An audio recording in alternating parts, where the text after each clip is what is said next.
Hey, welcome to Swift Floor. Wait. I was adjusting my shirt. Finally, I'm not the one who messed up the intro. Abby and Kat were born in 1997 and became best friends when they were 6. Grew up together and started a band and bonded over music ever since. 20 years later, they are all grown up and spend their free time analyzing lyrics. Now here they are talking all about their Lord and Savior, Dr. Taylor Allison Swift. Taylor, if you're listening, we love you. Hello, welcome to Swift Lore Podcast, where we dive into the lyrics and lore of our Lord and Savior, Dr. Taylor Allison Swift. Absolutely, that's why we're here. I'm Kat. I'm the argumentative antithetical dream girl. Abby is my name. I was like, how long is she going to keep going before she says it? It's my name is Abby. Hello. And I'm wearing a shirt that says I'm an argumentative antithetical dream girl. And I'm wearing a shirt that says Repuslation. We got gifted shirts and a poster. If you're watching, you can kind of see it back here for now. That's not its permanent place. From Shop Finer Finds. We're obsessed. They're so cute. Shirt. I love this shirt. And now I get to wear pink on Wednesdays because I don't actually own any pink shirts. Now you do. Now I do. And I love this shirt, guys. And I'm so, as you know, I have an issue with saying slay too much. I'm recovering, but also when we saw this shirt on the site, we laughed so hard. We could not stop. Because not only it says Repuslation on the front, like small, which you can see if you're watching this in a video format, but on the back, it has the entire track list, but with like one word of every single song title replaced with the word slay. Read one, Abby. Okay, so it says, I did something slay. Yes, you did, Taylor. Because perhaps by the time this comes out, she'll have renounced Reputation. So next week we're coming in clown costumes. Next week we're going full clownery. This episode will be coming out after the Grammys for sure. Will it be after the Super Bowl when this comes out? I think so. Yeah, like the day after. So, and those are like the two running theories right now. The Super Bowl one isn't an actual theory, but like, you know. I love all of the, have you seen the TikToks of people being like, my real predictions for the Super Bowl? And then it's just like quarter one or whatever the first, I don't know how time works in football, periods, quarters, I don't care. Anyway, so it's like first thing like, oh, like 7 whatever Chiefs, 3-7 49ers. And it's like, oh no, Patrick Mahomes got hurt. Who's that? And then every single time it's Patrick Mahomes get hurt and Taylor Swift comes in and saves the game and then they win. I mean, I've seen no less than 10 TikToks with that exact thing. And every single time I'm like, slay. Is it the 49ers and the Chiefs? It is. Somebody said it was Red versus Red Taylor's version. Okay, so my brother is big on the 49ers. He also says that I always corrupt the game when I watch it with him. So you'll have to watch so that Taylor's boyfriend can win. Yeah, I'm torn between family and Taylor Swift right now. I'm not. Damn with Taylor Swift. Oh gosh. So this week, since this episode is coming out, I don't know how dates work. Right now this is coming out right before or right after Taylor Lautner's birthday. Right, which is why we are covering 2 songs from Speak Now, Back to December, and I Can See You. So for obvious reasons, those are related to Taylor. Happy birthday, Taylor Lautner. Happy birthday, You're Taylor a gem. Lautner. We stan. We love a good ex-boyfriend. We do love a good ex-boyfriend. And that's what our theme is today. So happy birthday. Happy birthday. All right, now it's time for Back to December. Woohoo. Woohoo. Okay. Hold on. I'll have to I have it pulled up already, but Woo-woo. I was going Brooklyn Nine-Nine theme song. What were you doing? I was also doing the Brooklyn Nine-Nine theme song. Hi. It just included the okay, anyway. Fair enough. All right. Cool. All right. So Andy Samberg, come on the pod. Oh my God. I want him on the pod so badly. That would be like literally the best moment of my life. I also just want to I just want to talk Andy Samberg. Like he just gives that good sounded vibes. like a threat. Andy, I just want to talk. It's a threat, actually. Come on the pod. So okay, so Back to December. I've actually always really, really liked the song, and now after reviewing it, I like it even more. Didn't know that was possible. But in typical Swift Lore fashion, I've uncovered little tiny things that are kind of reaches and I don't care. And that's what we're going to We stretched and we're ready to reach. Have y'all brought your yoga mats? Okay. So I have to sit strange because I'm a little gay gremlin. yeah, if you don't sit strange, how will they know you're gay? I I know you talk about it every other sentence, but how will they know? For How real. will they know? Oh gosh. sorry. Okay. If he really loves me. We gotta stop referencing Enchanted. People are gonna think we're really big fans. I am a big fan. I know. Amy Adams going. Back to December is the third track on Taylor's third studio album, Speak Now. It is also the third track on Speak Now, Taylor's version. Wow. It was first released as a promotional single from Speak Now on October 12th, 2010. I believe it was the second single from Speak Now era. Wow. It is one of the 2 Speak Now tracks to incorporate orchestral strings. The other Wow. one being, do you have a guess? No. Haunted. Oh my gosh, of course. Duh. So we love that. The really interesting thing about this song is the fact that it's so different from a lot of the other songs that she'd been putting out, because a lot of her songs were about the ways that she was wronged, and this song is very much about the wrongs that she did. We love that. We love a little reversal moment. And Taylor spoke about this. She said, I've never felt the need to apologize in a song before, but in the last 2 years, I've experienced a lot, including a lot of different kinds of learning lessons. And sometimes you learn a lesson too late, and at that point, you need to apologize because you were careless. She said, guys get what they deserve in my songs, and if they deserve an apology, they should get one. I love that. And like the fact that she's, again, like 19, 20 years old. GTFO, when I was 19, I was still very much playing the victim. Mood. Sorry, but that's how it was. I think I was blaming myself for everything at that point. Oh, that's true. There's like a whole cycle happening. Exactly. But like I was internally blaming myself for stuff, but I wasn't admitting it. I get it. This song is speculated to be about Taylor Lautner. Taylor Lautner confirmed that. So it's not speculation anymore. Right. I mean, I guess because unless Taylor Swift confirms it, it's technically, but like, in the liner notes, the hidden message was Tay. all right, never mind. It's confirmed. Which, like, I think that makes this the only ex that she has confirmed. Technically.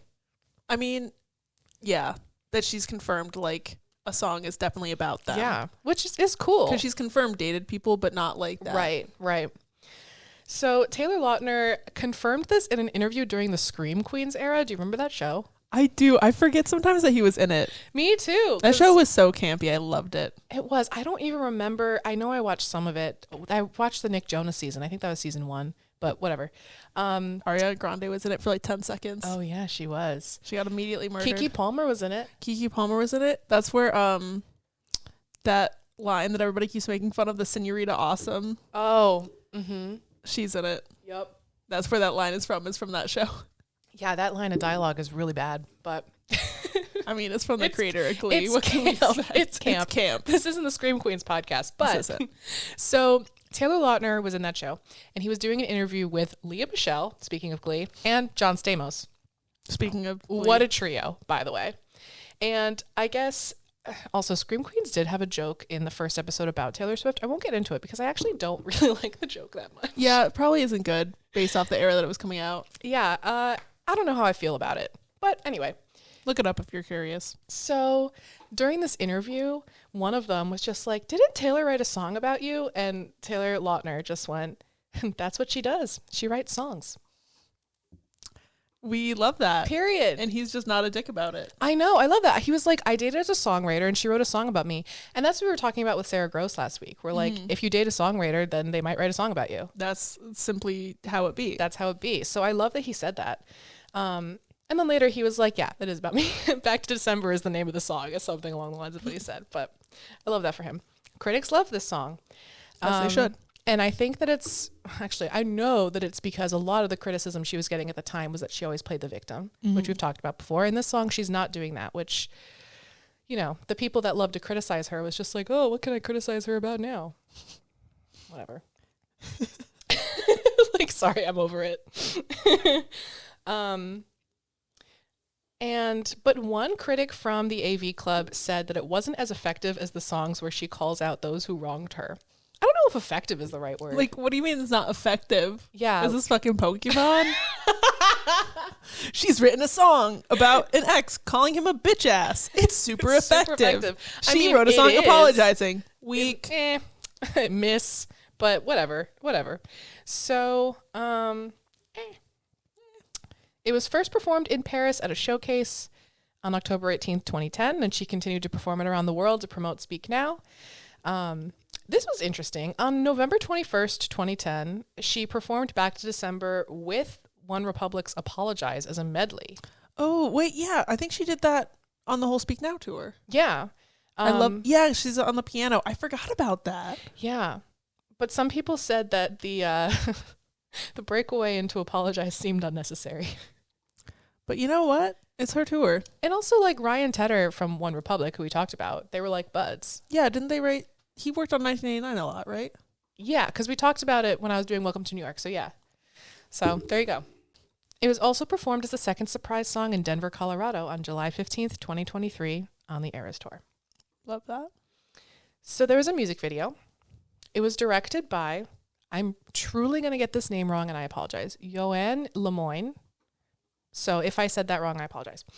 Who got the inspiration from E.T. the Extraterrestrial. This is again why Are you fucking kidding me? E.T. How the fuck is that music video inspired by E.T. literally at all? It's just her sitting in a room and crying and like walking across a field. What the fuck about that is like, why did she watch E.T.? Oh my God, you're so heated. I'm so angry. I fucking hate E.T. This is an E.T. hate podcast. This is not a safe place for people who like the movie E.T. That should give me fucking nightmares for my entire childhood. I have a vendetta against that weird fucking alien. Fuck that guy. Fuck that guy. I have tears in my eyes. I'm angry. Never lost your shit that much on the pod. Oh my God. This is my breaking point after moving. It's fucking E.T. Well, because we went to Five Below together and we saw fucking E.T. Funko Pop. It was so ugly. And there were multiple and I kept being like, E.T. keeps popping up in my life recently. Like, what is going on? I think I'm putting this into the universe. Whew. Wow, that was funny. You're so funny. Fuck you, E.T. Okay, so anyway. But genuinely, like, I'm like, no, I know. I haven't watched E.T. except for the one time I watched it as a kid that it traumatized me. So like, what about the Back to December music video says E.T.? I don't know. You'll have to ask you'll have to ask the director. But also in my notes, because I think I'm funny, I wrote in my notes that the director got inspired by E.T. and then in parentheses I wrote the movie, not the Katy Perry song.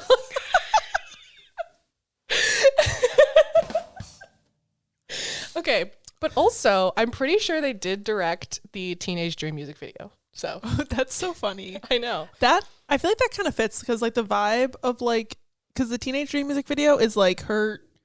There's not a lot of like her sitting there singing at the camera, which I feel like same with the Back to December video. I haven't watched it in a hot minute, so I might be totally off. But like, I know that there's her like walking across a field at some point. Yeah. It's very just like her lamenting and writing this letter, and there's a football field, and then she slips the letter in the coat pocket, and then he reads a letter on the football field, and then what the fuck does that have to do with E.T.? I'm so upset about this. I'm literally so angry. That is my highlight from this episode. That is so funny. Oh my goodness. They said, I wanted to work on the coldness of feelings in a very visual way, playing with the snow, the distance, and sadness. And I wanted her to perform a very natural way to make her look very European. This was the main challenge for me. All of Taylor's world is very far away from my culture, but I saw something in her that could be very rough and heartbreaking, far from the princess glittery outfits and glam that she often goes for. I don't know. Like, I like this music video, but also, like, why would you want to do a music video for somewhere where you're just like, I see what you're doing and I hate all of it, so we're going to do it my way. Like, why was, like, I get that it's like a more grounded music video, but now I'm just ready to fight. E.T. just got me on fucking edge. That's true. Everything I say from this point on is just coming from a place of anger. You can't spell heated without E.T. Where's that shirt? Let's make it. That'll be our first merch. If you hate E.T. too, please let us know. If you hate E.T., like, follow, subscribe. Same. A couple other fun facts about this music video. It was filmed in Binghamton. Oh my gosh, wait, what? Yeah, it was filmed in Binghamton, That's which crazy. is 2.5 hours away from us, and our good friend lives there right now. How fun is that? Also, the part where she leaves the letter in the coat pocket, that was Taylor's idea. Slay. Truly. Was that your biblically accurate or morally, I forget what it was. Morally correct. Morally correct. I think that was my morally correct. Okay. Because that was morally correct. Okay. And then on June 29th, a snippet of Taylor's version of Back to December was featured in the trailer to the second season of the Prime Video original series, The Summer I Turned Pretty. How many times will we reference that show? Well, it's in so many Taylor's. Yeah. Like, there's so many Taylor songs There's in that a lot, show. which we love. Yeah, and Back to December is perfectly captures because there's the whole beach winter scene. We won't do spoilers, but We won't, it but is very fitting. It's so fitting. So, lyrical breakdown. Dun-dun-dun-dun. So it starts with, I'm so glad you made time to see me. How's life? Tell me, how's your family? I haven't seen them in a while. It's one of those moments where in the first 3 lines you're already like, okay, I know what I'm here for. We're in it. I'm We're in it. We're set the launched scene right we into know it. exactly the vibe. She doesn't even say, like, I met up with my ex in a coffee shop. Like, she doesn't have to say any of that because It's all there. it's all there in these first 3 lines, which is brilliant. We love that for her. But she felt so guilty that she wasn't even sure he was going to make the time to see her because she feels so, like, she knows how badly she hurt him. Mm-hmm. But he did make time to see her. Sorry, I keep knocking. I talk with my hands. I'm part Italian. So for how's life, tell me how's your family? It's like when you date someone and then you break up and you're like, what do I do with all the information I have about you? Yeah. Including, like, I know all about the family. I know where your sister went to college. I know, like, all these little random details. And sometimes you see things out in the real world that reminds you of these people that aren't in your life anymore. And you're like, I can't reach out to them because I broke up with their family member. Like, it'd be weird to reach out. Right, because they're, like, tangential to the person that you dated. But they still, like, you still knew them and now you don't anymore. And that's such a weird feeling. Also, I think it's kind of like, because we know the song's about Taylor Lautner, because he met his wife, also Taylor Lautner, through his sister. Oh, wow. Because his sister was friends with other Taylor, Tay. Mm-hmm. Like, that's literally how they met. So just a weird little roundabout moment. Wow. You've been good, busier than ever. Like, the thing about dating famous people is that you know what they're up to. He never thinks of me except when he's on TV. Mm-hmm. That was another thing is I never thought about Midnight Rain as a song that could be about Taylor Lautner. And, like, it could be if, you know, you're trying to think about her personal life, which we try not to do. But I made the same connection when I was going through my notes of how, like, you do see each other because you're famous. Yeah. We small talk, work in the weather. Your guard is up and I know why. First I wrote... Small talk, my beloved. I hate small talk. I will just sit in front of a new person and just immediately dive into something just like, I don't know you and I'm just, like, telling you about my life story. Like, that's just how I am as a person. Fair enough. But all he can really provide right now is small talk. And she knows that because he doesn't really, he's on the fence about this trust because she did hurt him and she knows that. Mm-hmm. Yeah. Yeah. And then I realized this as we were listening to Speak Now while we were getting ready. When in mine, she says, you figure out why I'm guarded. And now, literally 2 songs later, your guard is up and I know why. That cannot be a coincidence. It can't be, and it hurts, and ouch. I know. I wasn't expecting an ouch so early. I know, I wasn't either. That was the thing about this song, is even though, like, there are references to songs that she hasn't written yet, so I guess they aren't references then. And Connections. I don't think that they were intentionally supposed to be related, but it's interesting how many connections that are weaved through here. So these lines, your guard is up and I know why, because the last time you saw me is still burned in the back of your mind. You gave me roses and I left them there to die. That whole bit. So Leah Greenblatt from Entertainment Weekly ranked those couplets at number 2 out of the 10 best couplets from Speak Now. It's really funny that her last name is Greenblatt. You're talking about couplets because, like, the Norton Anthology of Shakespeare is like Stephen Greenblatt is like one of the foremost scholars about Shakespeare in the world. So as soon as you said Greenblatt, I was like, haha, Shakespeare. And then you were like, couplet. And I was like, haha, Shakespeare. Huh. Yeah. Huh, Shakespeare. Huh. The dog is so confused. Yeah, don't say her name. We Beetlejuiced her. Yeah, she just gets summoned. Oh, gosh. So I also made a comparison to our song where she says, I almost didn't notice all the roses. Mm-hmm. And at that point, it's the beginning of the relationship. Like everything is really wonderful and amazing. And it's, you know, the start and the rush and whatever. But if you take it in the context of this song, like she almost didn't even notice them. And in Back to December, she's saying that I left the roses there to die. I wasn't caring for them. I didn't notice them. She didn't notice what she had until it was gone. And also part of it, I think, is that like, because she left him, like she made the choice. If she did notice the roses and like knew that they were there, she still like made the choice to walk away from it, even though there was nothing wrong. Yeah. She was like, the vibes are off. Vibes are off. It's probably me, so I'm gonna head out. I also really hate receiving flowers, just as a quick tangent, because like you're giving me something that I just have to watch die. Don't do that to me. I love having flowers because I like drying them out and putting them in little vases on my windowsill.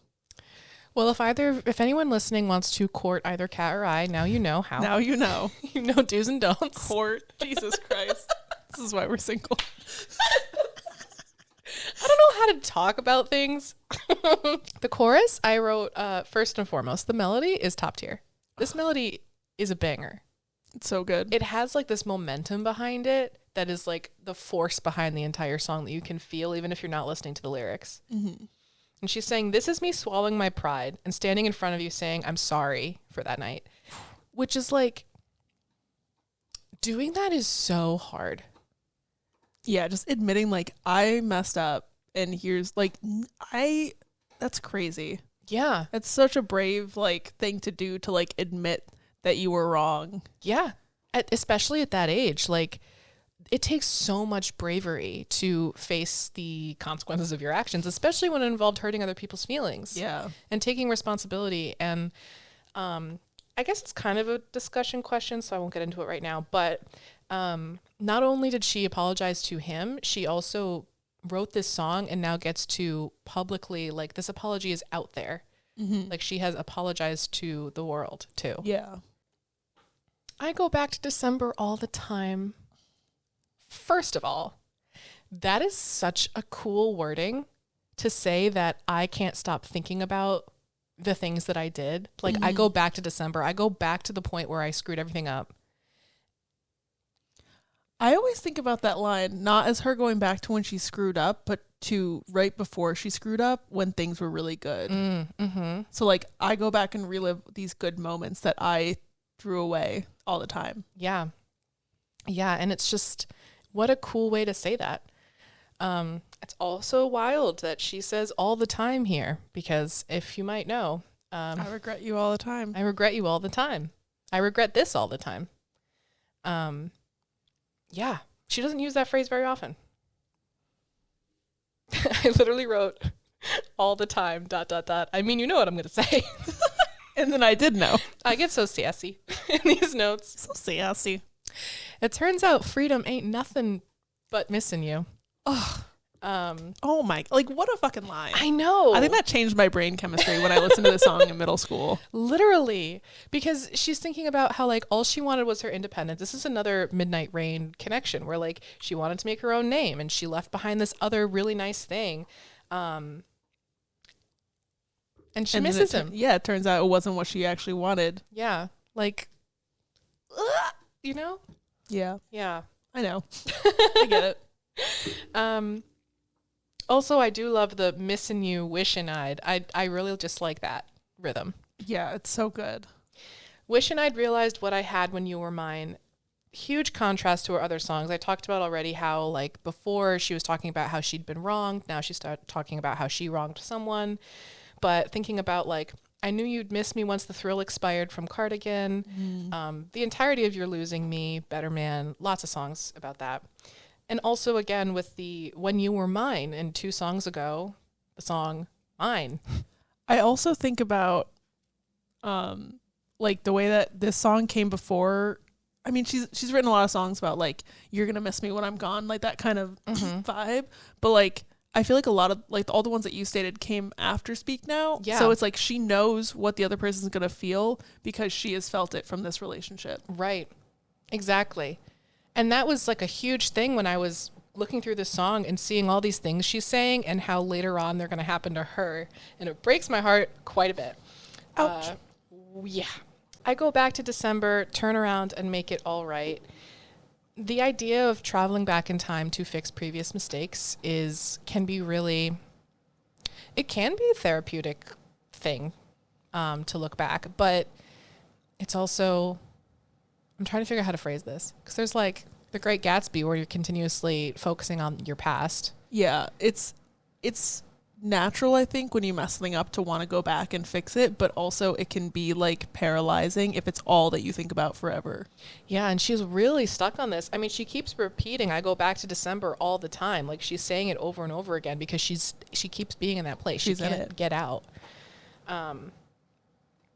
We get into the second verse, and this is where I wrote, I might be clowning here. Clown a tail, yeah. Nope, I didn't know. A tail? What kind of clown? I was thinking clown attire. Uh-huh. And then like regalia. And that's what came out. Okay, sure. It is what it is, people. So first it starts with, these days I haven't been sleeping. Mood. Just mood. Staying up, playing back myself leaving. Call forward to Midnights. Where she's, up all night, pacing, haunted. Yeah. When your birthday passed and I didn't call. I would really just like to let that sit as you all make the connection that I made when I was going through these notes. Oh, wait, this is a birthday episode. It's the birthday episode. But also, the moment I knew, she finds out later what it feels like for someone to not show up for her on her birthday. That's like, I'm somebody that puts everything in my Google Calendar because I'll forget it. And there have been times in the past where I started dating someone and I put their birthday in my Google Calendar because I thought like we'd be still dating by the time their birthday comes around. And then their birthday comes and we're not together anymore. And I get the Google notification of like, hey, it's your ex's birthday tomorrow. And I'm like, great. Thank you for that existential crisis. That's what I needed. Ouch. Nothing like it. I actually was torn between that interpretation of like after the breakup being reminded like it's their birthday and I can't talk to them. Like that's one way to think of it.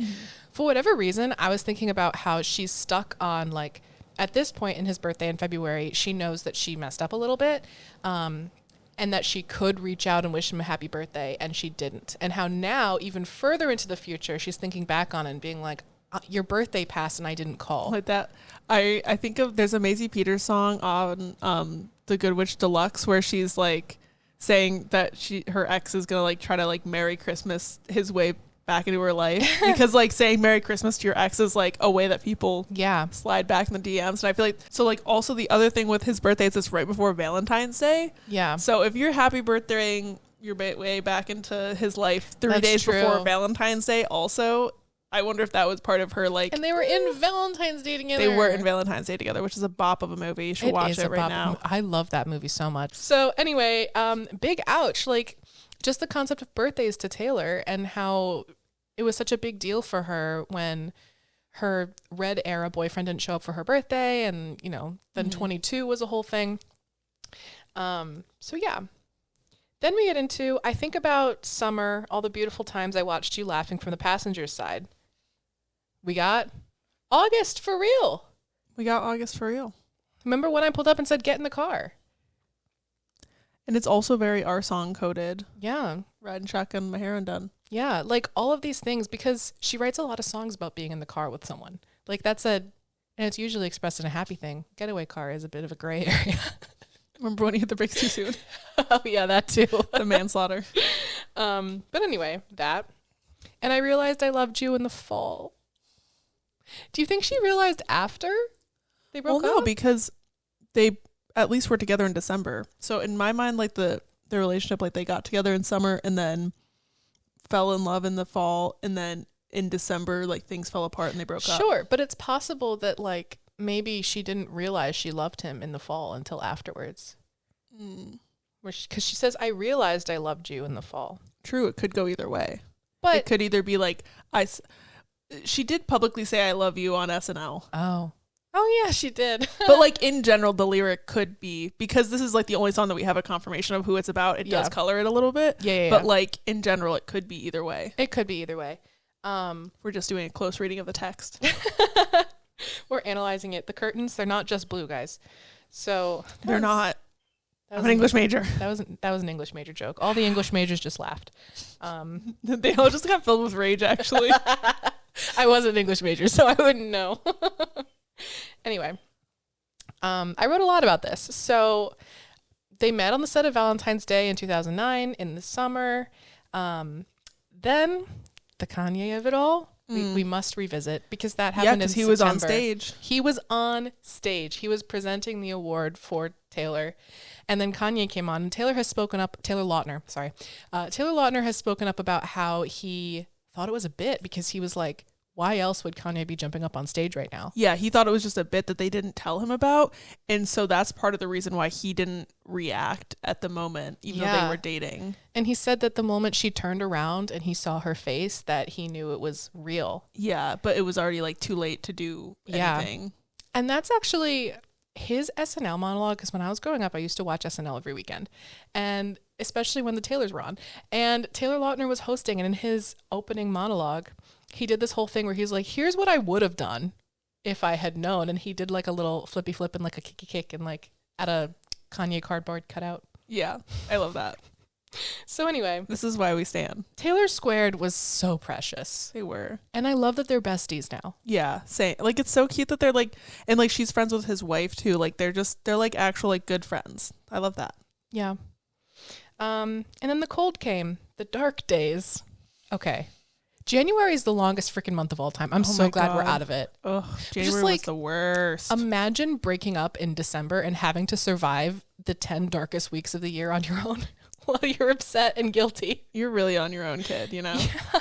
Ow. The viewers at home, I hit a whip. When fear crept into my mind, you gave me all your love and all I gave you was goodbye. Oof. I have nothing more to say about that other than like she's still ruminating on it. She'd be ruminating. Oh boy. All right. The chorus happens again. The only thing that changes is I go back to December, turn around, and change my own mind. Which shows the difference in maturity. Like now she's looking back and she knows that at the time she probably wouldn't have made any different choices. But now knowing what she knows now, and after learning these lessons, she would go back and tell herself to do things differently. Mm-hmm. Just to really, it's so sad. It's like a 13 going on 30 moment, but she doesn't get to go back in time. It is. And I just rewatched that movie. Banger. So good. Okay, sorry. It's fine. Okay, we get to the bridge. It's the bridge. So, I miss your tan skin, your sweet smile. So good to me, so right. I just wrote sad face. That's all you can do. He seems like such a sweetie, actually. And just like the way that when you break up with someone, you remember like these little flashes of like what they're like. It's just, he captured it so perfectly. And how you held me in your arms that September night. The first time you ever saw me cry. We know what she's talking about. Fuck you, Kanye. Because now she's giving new lore just dropped, where she, after this debacle, like he was there for her and he comforted her and he saw her cry. Yeah. And like in other songs that she's written, like I Knew You Were Trouble, you'll never see me cry. Yeah. Like crying in front of people. Here's where I get on a bit of a soapbox again about like being a woman. A lot of times to be vulnerable is to be seen as weak. And so we are taught not to express too much emotion in any way, but also crying in front of people is seen as like, you know, being dramatic or whatever. And so for someone like Taylor, who has to constantly be on alert and constantly be strong to show that vulnerable side of herself and cry in front of him, like that's a big thing. Yeah. And it's the first time he saw her cry. So they were like close. Like that's a really so intimate clearly thing. like he had, you know, not a good reaction to her crying, but like there's people that are like better at comforting you when you cry than others. And so like it's the first time he saw her cry. So she was comfortable enough that not only at this very traumatic moment when like obviously she's gonna cry, like the worst thing ever just happened, right, but then also like he was comforting enough that like she cried in front of him again. Yeah. Oh, I love them, Your Honor. So the other thing about this line, and this is literally just my brain, every single time this is how it plays in my head, I can't help it. I don't know if anyone else in the entire universe has thought this. The first time you ever saw me cry, said, James, get in, let's drive. That's in my head every time I listen to it. That's crazy. I know. You did something there. I don't know if I did. I think you did. But if someone wants to make that edit, because it works. It works. It works. If it works, it works, and it works. Maybe this is wishful thinking, probably mindless dreaming, because she knows that it's, you know. She says, if we loved again, I swear I'd love you right. Ow. Ouch. I'd go back in time and change it, but I can't. So if the chain is on your door, I understand. And the chain was on his door. Like, because they didn't get back together. I mean, I know it all worked out for both of them. Yeah. And it like, but, and her also being like, I understand that I messed up and like, I completely get if you don't want to try again. Yeah. And I'm really inspired by the friendship that they've created since then and how much he supports her. I'm sure you're going to get into more of that. But the discussion question, okay, I have two. The first one, do you think she wrote this about an actual encounter with him, or do you think this was her apology? Like, imagined what she would do if he'd made the time to see her. I think that this is imagined just because so much of Speak Now is like imagined situations. Like I get into it a lot with I Can See You, but I feel like there's a lot of daydream, like Enchanted, full on daydream. Yeah. I Can See You as a daydream. There's another one that's on like Story of Us, of like her seeing like this could happen and we could get back together if you did XYZ. Mm-hmm. Like I think Speak Now, there's a lot of daydreaming and her creating these situations. So I have always thought of it as a daydream scenario, but it could be an actual too. Yeah. Which I think is part of the Either genius way. of the song. Yeah. I just love it. And my second question is, how much do you love Taylor Lautner? I love him. Love him a lot. I love him so much. I recently rewatched all the Twilight movies. Oh, amazing. So I love him. I love him. More like Taylor Lautner. That, I don't think that was biblically accurate or morally correct. It was both. It was biblically correct. And that's all. That's all I got. Love. All right. So now it's time. It's time. It's time. I Can See You. Ooh.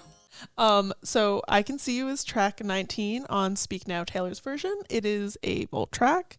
This is another Slinky song, much like Maroon, which is why we were at Five Below earlier and there's a Slinky toy and I was dying laughing and I was like, I can't say that it's because I'm going to say it about the song. Not Five Below providing us E.T. and Slinky Dog content. I can't believe that Five Below had so many Easter eggs for today's episode. This episode's sponsored by Five Below. I fucking wish. I wish. I love that place. I went there for a garbage can and I left with a Taylor Swift magnet. So, you know, it'd be like that.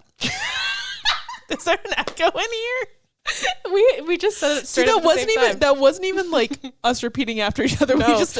We've evolved. That was in like canon. Like it was. Yeah, you're like in the chorus and you start surround singing, sound. It was surround sound. So the song peaked at number 4 on Billboard's Global 200 chart. Mm-hmm. Our bestie Jason Lipschitz of our Billboard, and another person named Chris Willman of Variety said the song has elements of funk. That's all that it said on the Wikipedia, but like I saw Jason's name and I had to throw it in. I love how we've randomly become a Jason podcast. We're like, I trust your word. One day he will probably do us dirty with his reviews, and that's okay. You know what? When that day comes, it'll come. It'd be like that. This song also had a music video that premiered on July 7th, 2023 in Kansas City, Missouri. As we all know, the cast came on stage, including Taylor Lautner's iconic and improvised flip. The flip of it all. The flip of it all. because he walked out on the stage and realized how far he had to walk, and he just was like, I'm just supposed to walk? That's lame. I'm going to do a flip. And then he just did. It's so real. My favorite thing is like listening to the video that his wife took, and she's just like, when he starts doing a flip, and then he's just fine. And she's like, yeah. I love them. I love them so much. It's so funny. And I also love that, like, while the music video was premiering, there's a video of somebody is like videoing the screen, and they turn and like are videoing Taylor, and Taylor's just like, watch the music video. She's like, I worked so hard on this. Stop watching me. Watch the music video. Which is just iconic of her. I love it. Yeah, she's iconic. In that music video, like the plot of it, it's very spy movie, which makes sense because she says secret mission in the song. But she's locked in the vault, and the three people who were in the Mean music video, or the two of the people who were in the Mean music video, and then also Taylor Lautner, come to break her out of the vault, and they succeed by the end. Taylor Lautner gets to use his sick moves from the SNL monologue. Specifically, he does the same choreography, actually, which I forgot about. Like, he does literally the same choreography on the like people who are there. He uses his little spinny stick thing, and he does some flips. He's having a good time. The way that everybody freaked the fuck out. God. Because they didn't come out on the people in the music video came out after the music video premiered, so nobody knew that. Right? Didn't they come out afterwards? I think they did, because I got a stream of text from you that was like, first it was like, Speak Now TV announced. There's a song. There's a music video. Taylor Lautner's in it. Joey King's in it. They're both here. Yeah, I just have no chill like when things are happening. It was a very exciting time. And yeah, that music video is so good and fun. Go watch it now. It's great. Yeah. Performance history. The song has been performed once on August 3rd, 2023 with Maroon. As I mentioned a couple weeks ago when I covered Maroon. And they're both slinks. They're both slinky songs. Wow. That's what connects them. It's the two ends of the slinky. She knew what she was doing. I don't know if this is the head or the butt. I don't know which is which. Up to your own prerogative. In terms of my connection to this song, this was my most listened to Taylor Swift song of 2023. It's a good one. Because I just love a like forbidden secret romance trope, and this has it. I didn't relate to it. I just liked the song that much. In my overall analysis of the lyrics, it's just sexy yearning. Like, that's it. That's the song in a nutshell. And it's like such a like cool, interesting way to say like, what would you do if you knew about all of my daydreams? And also, I think it's so funny that like this is a vault track that wasn't released at the time, because like this is like obviously a lot more like sexy than the rest of Speak Now. Yeah. And I just think of like there's a clip from behind the scenes of, I can't remember if it's Fearless or Speak Now tour, where like Taylor did sing in rehearsals, and her mom was just like, if I went to a tour and the performer did that, like I would be covering my child's eyes. And Taylor's over here writing, I can see you. You brushed past me in the hallway.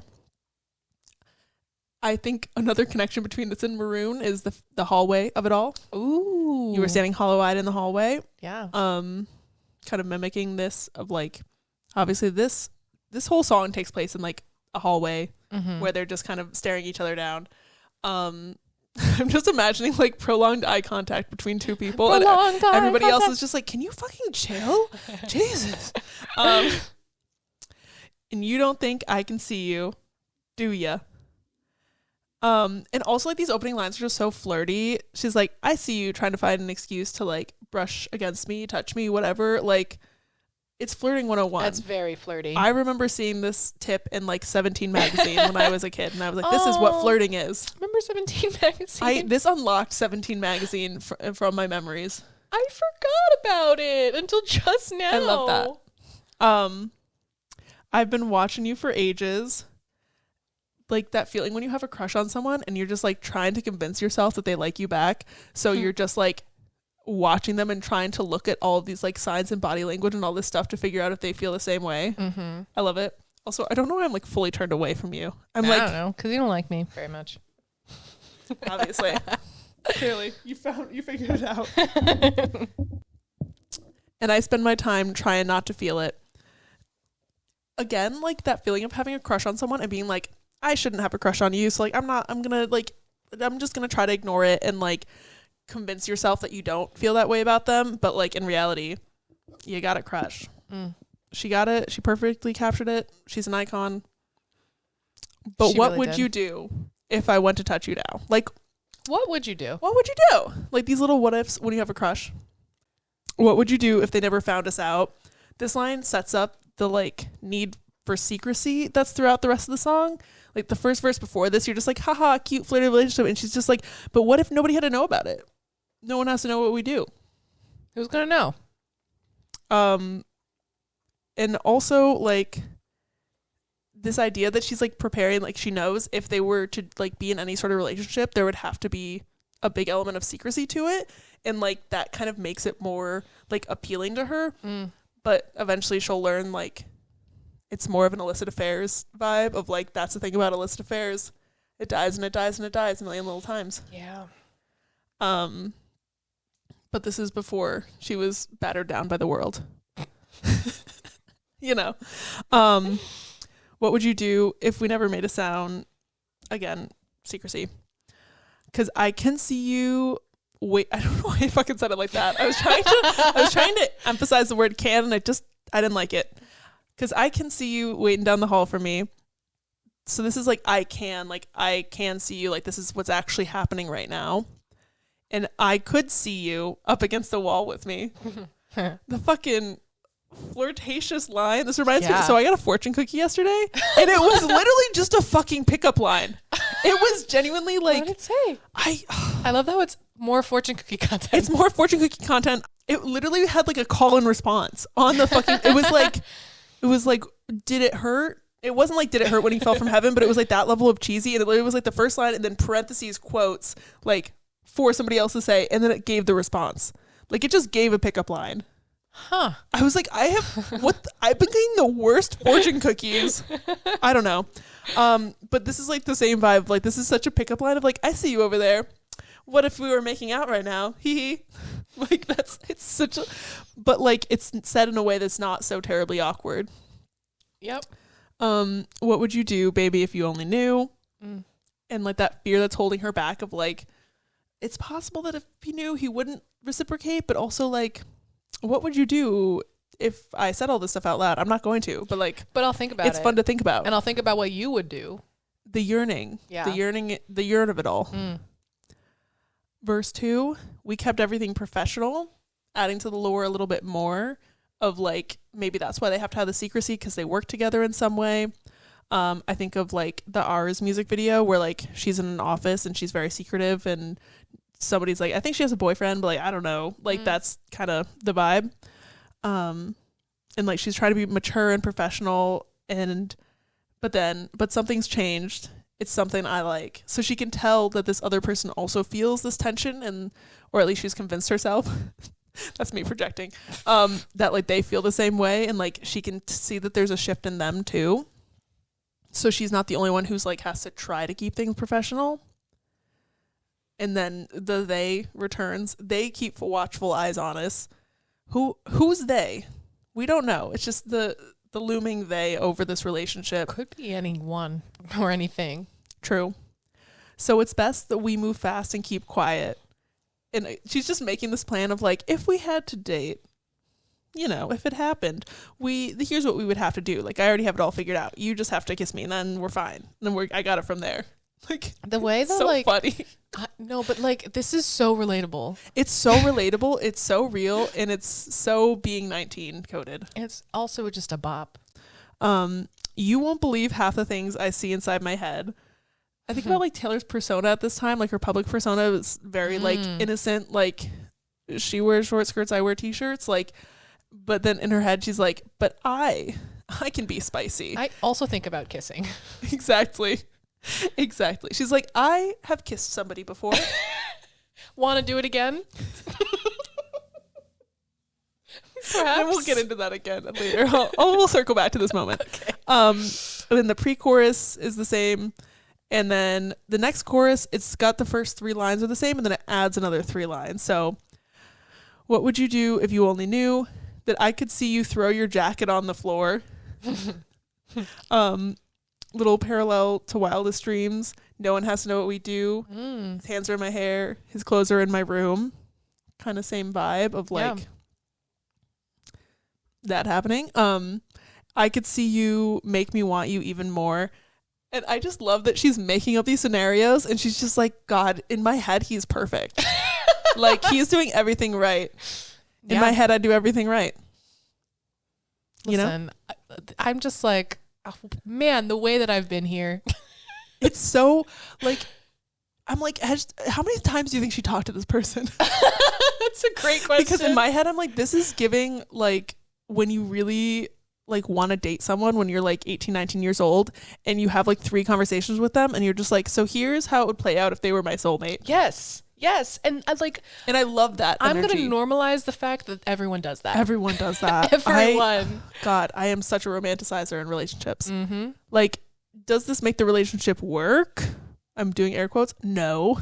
But is it fun? Yes. Have a little think. It's fine. The other day about this person that I had like it happened so quick. I had the biggest crush on them. And it was like a weekend where I was like, what if we got together? And then I literally have not talked to them in months. That's fair enough. It really be like that. It'd be like that. Play Love is Embarrassing by the That's so fucking real. And now for the bridge. We don't have to do the sound because this is a fun, flirty little bridge. Love that. I can, again with the I can see you from this first line, like I can see you in your suit and your necktie. So also this next line is in the same tense, so it's happening. Pass me a note saying meet me tonight. I don't know why the fuck I can't talk. Tonight. Not 3 night. Not 1 night. 2. So pass me a note saying meet me tonight. So like he did this. He passed her a note saying, so like again with the secrecy of like he didn't say like nudge nudge, hey, meet me tonight. He just like did a little pass off. It's also very like high school, like passing notes. He probably Enchanted, wrote it passing notes in secrecy. Ooh, I was gonna say he probably wrote it with a 2 and then NITE. That just seems right. And then a little do you like me check, yes or no. Then we kissed and you know I won't ever tell. You literally just did. It's so funny to me of her being like, I won't kiss and tell in the song on her best-selling album. I will never tell except right now to the world. I mean, I'm never gonna tell a soul. So it kind of reminds me of like when somebody tells you something and you're like, of course I won't tell anyone, and then like you're like, but like my best friend doesn't count. It doesn't count. Like there is a best friend pass. There is a best friend pass to like some degree, and this is the degree that it. And we're we know we're all parasocially Taylor Swift's best friends, so it works. And I could. So we're back to the could of the daydream happens again. So at this point they have kissed 1 time. It's just so relatable. They've kissed once and she's like, I could see you being my addiction, which is like, I kind of get that after you kiss somebody and it's a good first kiss and you're like, I could see it. You can see me as a secret mission. So like, again, with the secrecy of like, he sees her as what are you doing? Just trying to be gay over here. No, I'm like also adjusting myself and it's just not working. Okay. All right. I'm so sorry to interrupt. That's fine. Carry on. That's fine. How could you interrupt me during this very serious conversation? You can see me as a secret mission. So like he already kind of sees her this way as like a secret and like a trophy, but she's seeing it in a positive way. And I'm like, you'll get there, girl. It's fine. Hide away and I will start behaving myself. Nothing says sexy like following the rules. like that to me is just like so funny where she's like, I know it's sexy. Following rules. I can sexy follow rules. It's me. No, like, because then also, you know, the idea of like earlier, where was I? I was going to say, you won't believe half the things I see inside my head. And then it's just like, I'm following all the rules. I'm stopping at every stop sign for 3 seconds and I'm going exactly the speed limit. It's going to be so hot. It's like tucks hair behind ear. Let's have a little Radio Rebel moment. So let's kiss again. Like, it's just so funny that also like the idea of the relationship being like secret mission, like secrecy, but then she's like behaving. Like, what does that mean? Like, it's such a weird contradiction. That's just like so silly and so like teenage girl having a crush. Ugh, I love it. And my discussion question is just, I feel like we covered it throughout the entire song, but like, have you had one of these like little like secretive crushes where like you don't really tell them anything and then like kind of something happens, but then you're like, you just blow it out of proportion completely in your brain?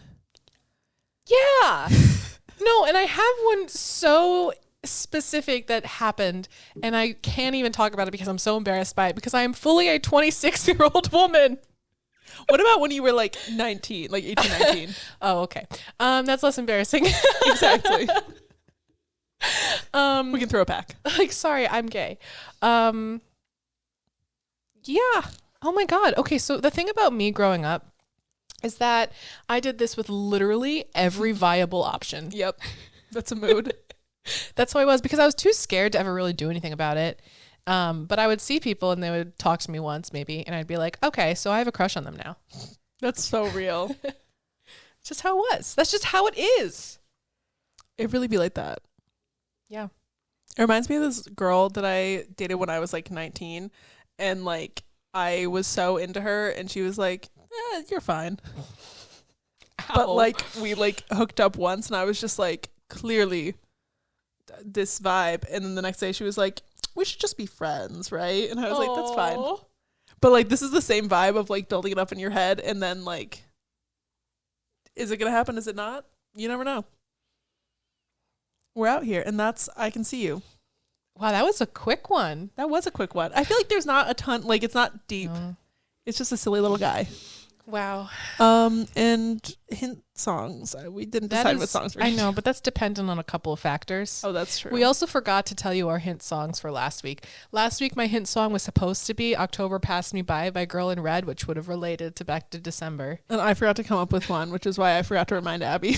But also, do you guys care about the hint songs? Can someone tell us? Yeah, like, should we keep doing the hint songs? Do people care? Is it a silly little puzzle, or have you already stopped listening? If you're listening to this, are you there, God? It's me, Margaret. But yeah, we'll do songs next week. we will do them. We will be back next Monday. Next right. Monday, we'll be there. You'll be there. I hope. It'll be great. Yeah. So anyway, that's that. Thanks so much for listening. Happy birthday, Taylor Lautner. Happy birthday, Taylor Lautner. Belated birthday. The man that you are. If Taylor Lautner is listening to this on the day it comes out. Imagine he sits down for a Swift Lore viewing. He's like, ooh, my favorite podcast. Oh my God, a shout out. Wow. Taylor Lautner, come on the pod. Taylor Lautner. Follow us on Instagram at SwiftLorePod. And on TikTok at Swift Lore Pod. And Crispy High Five. Crispy high five. I don't know either. Oh God, that didn't sound good. Oh God, I almost just smacked you in the face. All right. That was good enough. Okay. That's all we got left. Bye. Bye.